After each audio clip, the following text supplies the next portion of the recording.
You want to hide it.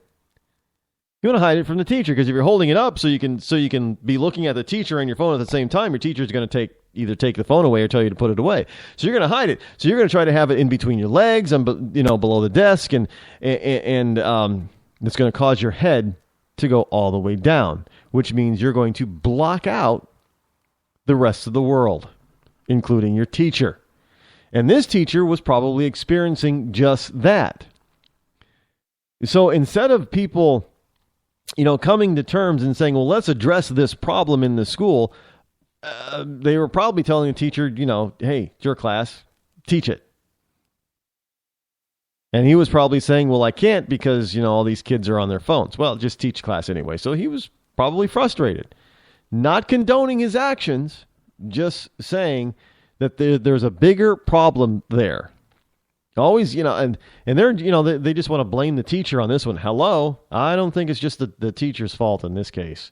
You got to look past it. There's a lot more, a lot more there. GOP-led House votes to keep restrictions on travel to Cuba. I have mixed feelings on this. Look, our travel bans and trade embargo on Cuba is, I know some people say, well, obviously it's working because the Cuban people are still in poverty, but that's the point. The Cuban people are still in poverty, and the government of Cuba is not suffering at all. And it has nothing to do with, we're the only nation left that's got some sort of sanctions against Cuba. The point is that this is a harsh dictatorial communist regime that just isn't going to give up power, and they'll do whatever it takes in order to funnel the money that they need into their coffers and keep the Communist Party and communist rule going. Now, House Republicans voted Thursday. This is a Newsmax.com story. House Republicans voted Thursday to keep restrictions on Americans seeking to travel to Cuba, a setback to Obama administration efforts to ease the 5-decade Cold War standoff. There is no standoff. I love this part. There's no standoff. I mean, in order for there to be the standoff, there has to be, equality here. If we wanted to just thump Cuba and just take it over, we could do it. It would be kind of like going into Iraq.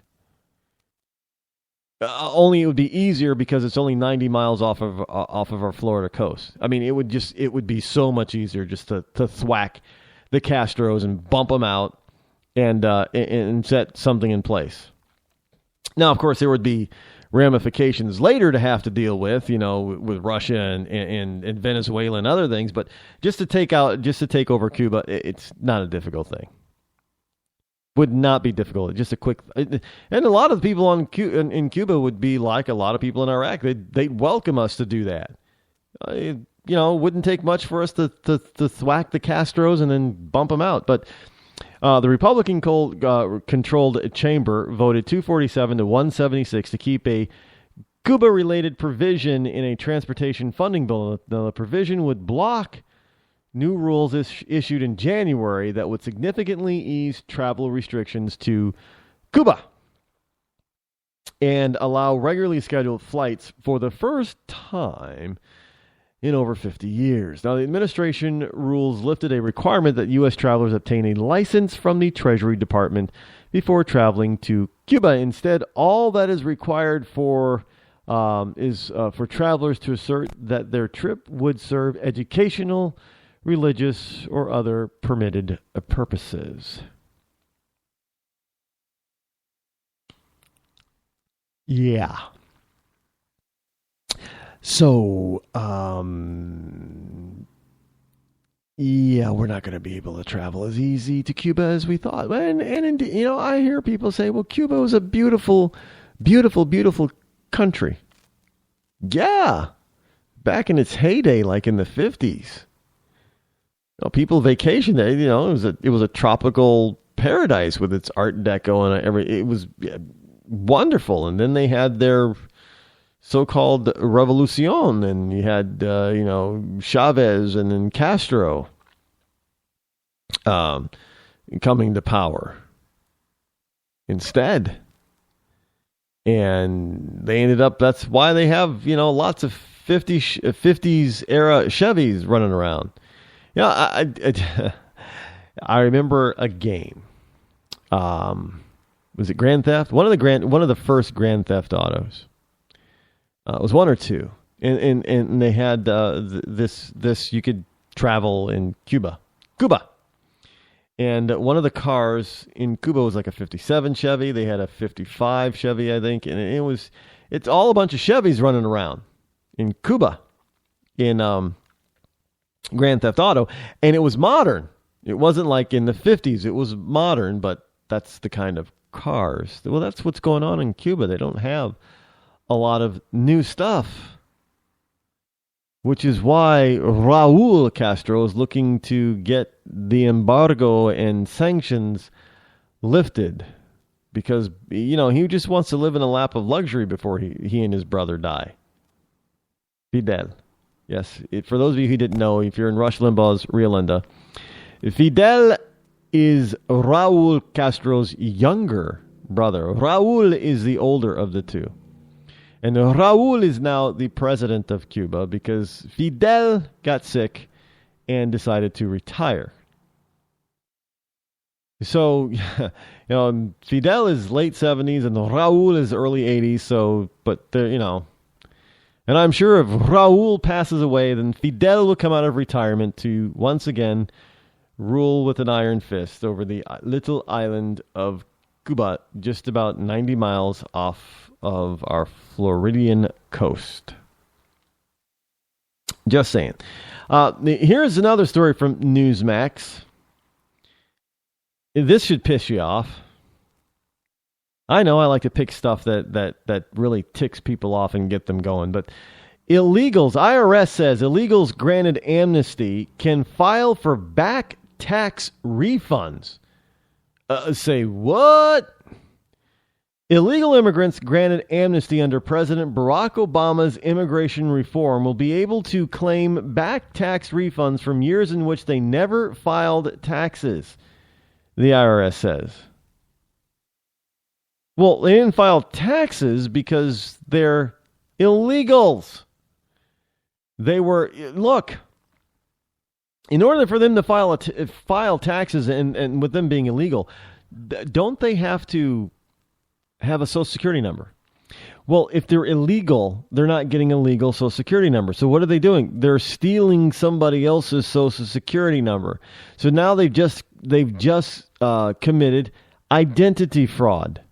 Now, identity fraud is very serious and a very serious crime in this country, and people go to jail for identity fraud. But the IRS is saying, you can commit identity fraud, and we'll, under the amnesty rules from Obama, we'll allow you to file your taxes and get a refund from back taxes, and just give us your Social Security number. Well, I have a not my Social Security number; it is a fake one. Yeah, we'll take it. That's okay. You'll be good. You'll be good. To clarify earlier comments on the EITC, not only can an individual amend a prior year's return to claim the earned income tax credit, but an individual who did not file a prior year return may file a return and claim the earned income tax credit, subject to refund limitations under Section 6511 of the Internal Revenue Code. This was in a written response request from Senator Chuck Grassley. Now, Grassley released the comments yesterday from the IRS about this very thing. Now, despite the policy, the IRS doesn't think many illegal immigrants will file for back tax returns because they'll have to produce official documentation that shows how much they earned in a given year. Yeah, like that Social Security number that they used, which is a fake or false or stolen security number, which then means identity theft, which means they have to be, caught, which means they're going to be found out that they're illegal, which means they're going to get deported. Well, maybe they won't get deported because, Obama just released 3,700 illegals, of Class 1 criminals onto our streets. So maybe, those people who aren't Class 1, they'll get an even better chance of staying here in the U.S. by being put out on the street. You never know. Filers would have to reconstruct earnings and other records for years when they were not able to work on the books. So now they're working off the books. They're possibly filing with fake Social Security numbers. So the IRS is just saying, well, yeah, we're going to condone all kinds of illegal activity here, and then they're going to give them the ability to get the earned income tax credit, which means what? You and I are going to be paying for illegals. That was the whole point, folks. We told you this. The whole point is that, giving them amnesty was a fast track so they could get American dollars. So then they would say, oh, thank you, Mr. Democrat. I vote for you as soon as I can. And then as soon as they get up to speed and they become voting citizens, then they'll vote Democrat. That's the whole point and notion of them doing such things on the left. It's called a voting block. And the left thinks that they can get a huge voting block by getting these people to, hey, how would you also like the government knowing where you are? We know where you are because you filed a return, so you owe us. You owe us. Either vote Democrat or get expelled out of the country. You owe us. Owe us. Kind of like Hillary running for president, and they've got all that kind of influence peddling and cash that they took. Well, now they owe a bunch of people. Now, the IRS determined that once a Social Security number is obtained, an individual could go ahead and file for a back tax return up to 3 years, including years when they were illegal workers earning money off the books. Now, what if they were earning money on the books, but with a fake Social Security number, and now they have a real Social Security number? Are they going to be able to use that fake one? Just saying. I'm telling you, what we're doing is we're starting to condone illegal activity.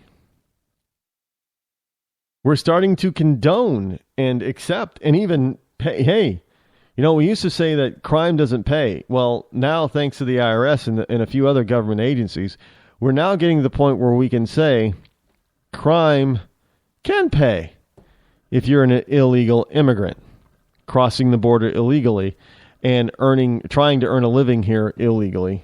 It can pay because we're not going to punish you. Well, folks, it is the end of another wonderful program, another wonderful day. I will be back here, same back time tomorrow, same back channel. As always, I'm Rod Eccles. This has been the Rod Eccles Show. Thanks for listening. I'm out.